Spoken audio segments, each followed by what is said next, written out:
Bonjour à tous et quelle joie de vous retrouver. Aujourd'hui, Franck va nous parler de la problématique des cellules.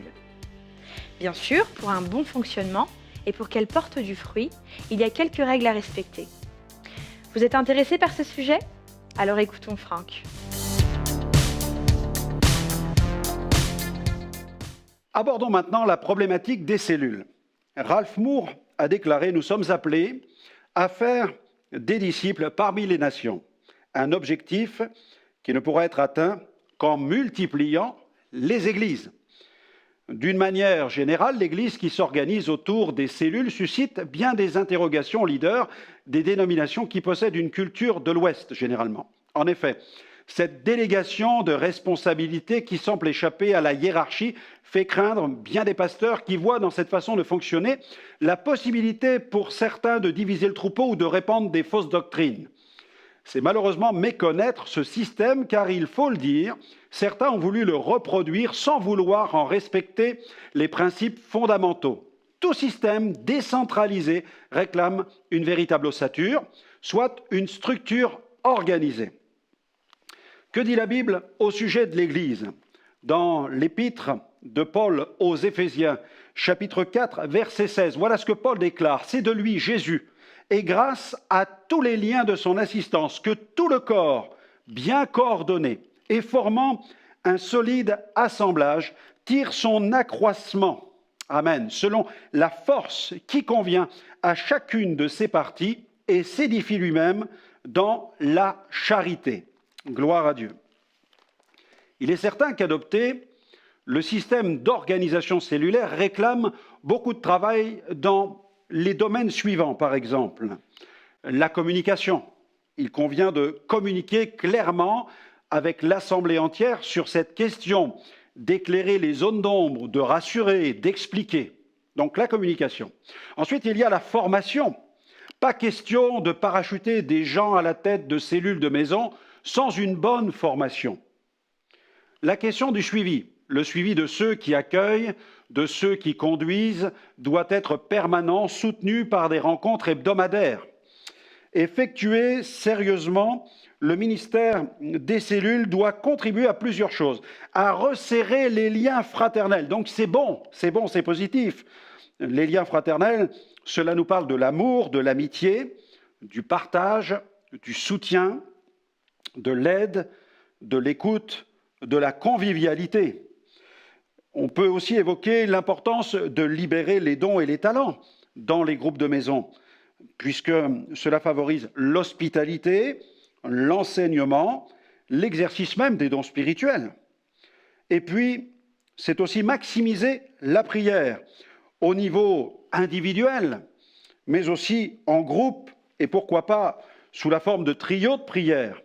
Et puis, c'est encore dynamiser l'évangélisation, le témoignage au sein du groupe dans la maison, mais aussi le témoignage dans le quartier. Les quelques échecs survenus ici et là avec ce ministère des cellules ont été pour la plupart liés à plusieurs éléments.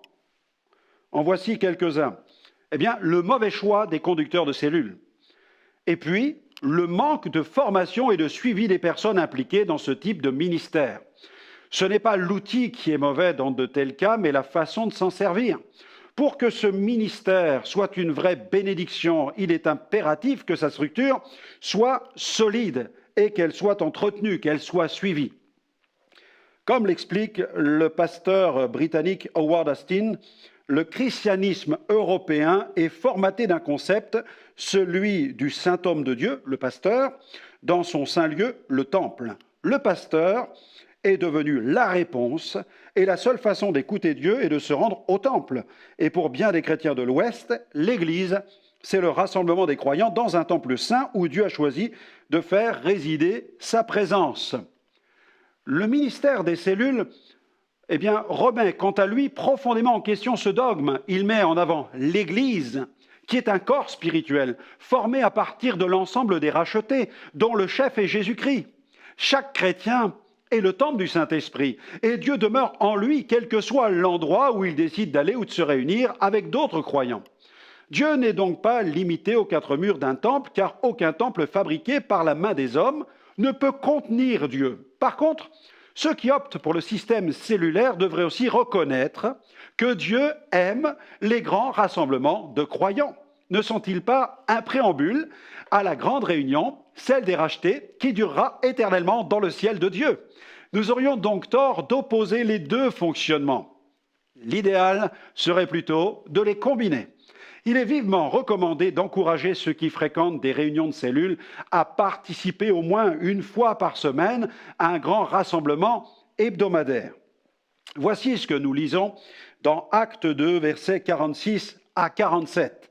Sachant que les croyants se réunissaient dans les maisons, ils ne négligeaient pas pour autant les grandes réunions. Chaque jour, avec persévérance, ils étaient au temple, d'un commun accord, ils rompaient le pain dans les maisons et prenaient leur nourriture avec allégresse et simplicité de cœur. Ils louaient Dieu et obtenaient la faveur de tout le peuple, et le Seigneur ajoutait chaque jour à l'Église ceux qui étaient sauvés. Notons toutefois que les premiers disciples, qui étaient de culture juive, se rendaient au temple quotidiennement pour y partager l'Évangile. Celui-ci était devenu un lieu d'édification, un lieu aussi d'exhortation et d'évangélisation. Les enseignements adressés à l'intention des rachetés étaient communiqués au portique dit de Salomon. Il s'agissait là d'un lieu de rassemblement plutôt particulier, une église à ciel ouvert. Le portique de Salomon était une longue colonnade magnifique, construite par Hérode quand celui-ci reconstruisit et embellit le temple des Juifs. Elle se dressait à l'est de l'esplanade du temple, sur un remblai élevé depuis la vallée du Cédron. Jésus se promena sous ce portique. Les apôtres s'y sont souvent tenus. Il est donc important de replacer les choses dans leur contexte, celui d'un réveil basé sur l'annonce de la parole de Dieu, confirmé par des miracles et entraînant une conversion massive des populations. Le ministère des cellules n'a certainement pas pour but de supprimer les grands rassemblements hebdomadaires des membres d'une même assemblée. D'ailleurs, dans bien des pays où l'Église a adopté la structure cellulaire, la grande réunion tient toujours une place centrale, souvent le dimanche. C'est le moment où tous les disciples se rassemblent pour entendre le pasteur délivrer le message que Dieu a placé sur son cœur.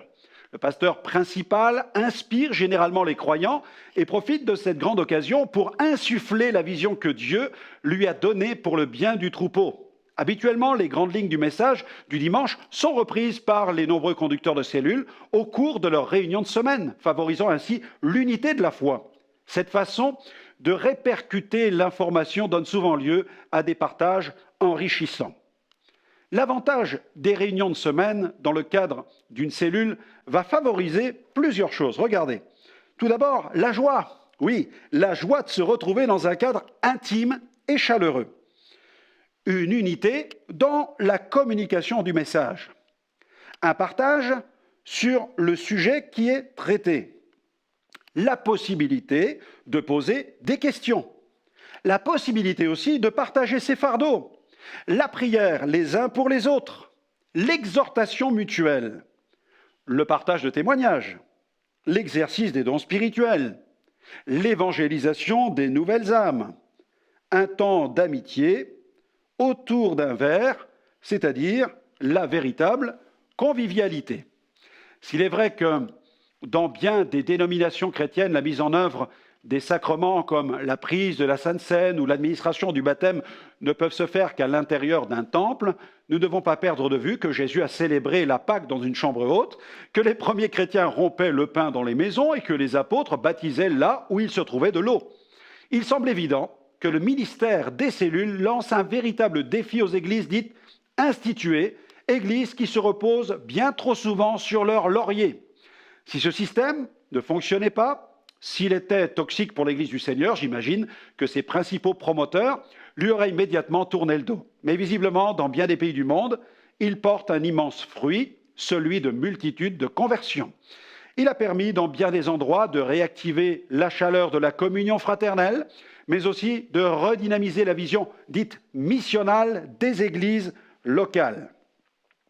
Ralph Moore, le fondateur de Hope Chapel Movement, a déclaré « La prière, la guérison, la délivrance et toutes les puissantes tactiques sont utiles pour la conquête. Mais toutes ces choses ne sont que des escarmouches, mais pas la guerre. L'Église est appelée à se reproduire elle-même. Produire des miracles au milieu des 100 églises est la première étape. Conduire les gens à Christ, c'est prendre place sur le champ de bataille. Nous sommes appelés à faire des disciples parmi les nations, un objectif qui ne pourra être atteint qu'en multipliant les églises. Vivre en tant que corps du Christ n'est pas limité au dimanche, mais au contraire, se retrouver dès que c'est possible, ensemble, pour partager autour de la parole, ne peut être que bénéfique et permettre à d'autres de découvrir l'Évangile. On relève le défi ensemble ?